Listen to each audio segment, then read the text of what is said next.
Aleluia, aleluia, aleluia. Aleluia, aleluia, aleluia. Se alguém me ama, guardará a minha palavra, diz o Senhor.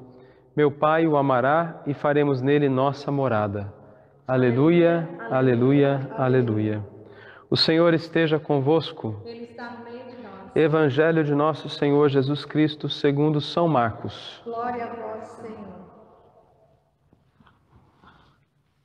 Naquele tempo, Jesus ensinava no templo, dizendo: Como podem os escribas dizer que o Messias é filho de Davi? O próprio Davi afirmou, sob a ação do Espírito Santo, disse o Senhor ao meu Senhor: Senta-te à minha direita, até que eu faça dos teus inimigos escabelo dos meus pés. O próprio Davi lhe chama Senhor. Como pode ser seu filho? E a numerosa multidão escutava com prazer o que Jesus dizia. Palavra da salvação. Glória a vós, Senhor. Pelas palavras do Santo Evangelho sejam perdoados os nossos pecados. Amém. No Evangelho de São Marcos, evangelista desta primeira fase do tempo comum, nós começamos a ler durante os dias da semana o Evangelho de São Marcos nas primeiras semanas do tempo comum, e agora, após o nosso intervalo de Quaresma e tempo da Páscoa, continuamos a ler. Na verdade, temos só mais alguns capítulos para terminar o Evangelho de São Marcos. Logo depois leremos o Evangelho de São Mateus na nossa missa semanal. No Evangelho de São Marcos é importante termos em mente que há uma pergunta que é feita e que precisa ser respondida. Quem é este homem que nós, os discípulos, seguimos? Basicamente, ao longo de todo o texto, os próprios apóstolos e discípulos de Jesus não sabem quem ele é. Eles mantêm esta quase que ignorância invencível em relação ao conhecimento e reconhecimento de quem eles estavam seguindo. Seus corações os faziam segui-lo, buscá-lo, mas ao longo de todo o caminho eles vão reconhecendo quem ele é. E reconhecer o Senhor é decidir-se por Ele também. Enquanto sabemos, nós nos decidimos. Saber que Ele é o Senhor das nossas vidas, o eleito de Deus, implica em reconhecer que Ele possui a verdade, que é Ele quem nos diz a última palavra, que Ele é a medida dos nossos julgamentos e das nossas ações. O Senhor é o centro.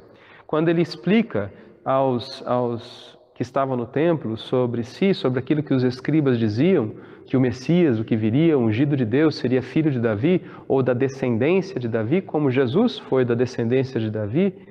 Na verdade, Jesus lhes revela aos poucos que ele é mais do que Davi. Estava sim na descendência de Davi, mas Davi se alegrou ao imaginar o dia do Senhor. Sim, Jesus é aquele que possibilitou Davi a existência deste bom rei. Jesus é a palavra criadora de Deus que tudo fez, que nos fez. É a palavra criadora que se fez também um de nós e que, morrendo por nós na cruz, nos refez, nos recriou, nos deu esta vida nova, que se inicia quando iniciamos a vida de ressuscitados com Ele, que será plena quando também nossa carne ressuscitar no último dia. Quem sabe disso, quem entende o Senhor, entende que conhecê-lo, reconhecê-lo, saber quem Ele é, implica num comprometimento íntimo da própria vida. Eu dizia que em tudo Ele deve ser a medida. Cristo é o centro da vida daqueles que o seguem. Ele dá sentido a todas as coisas. Não porque há um capricho de Deus e porque nós somos ovelhinhas com vidas sem propósito, não. Mas porque no seu amor a nossa vida encontra o seu grande propósito, o seu grande sentido quando nos realizamos em Cristo, quando somos verdadeiramente o que fomos criados para ser, filhos de Deus no Filho Jesus Cristo, livres. Ele conquista a nós a imortalidade, como a liturgia nos diz, nos promete a vida eterna e a ressurreição. Nós manifestamos esta realidade aqui com a nossa maneira de dizer. São Paulo, ao falar da prisão a Timóteo, na sua carta, nessa segunda epístola, ele diz: Seguiste-me fielmente no ensino, no modo de vida, nos projetos, na fé, na paciência, na caridade, na constância, nas perseguições, nos sofrimentos, em tudo. E aí ele diz, em tudo o Senhor Jesus. São Paulo sabia que quem o seguia estava seguindo Jesus na verdade.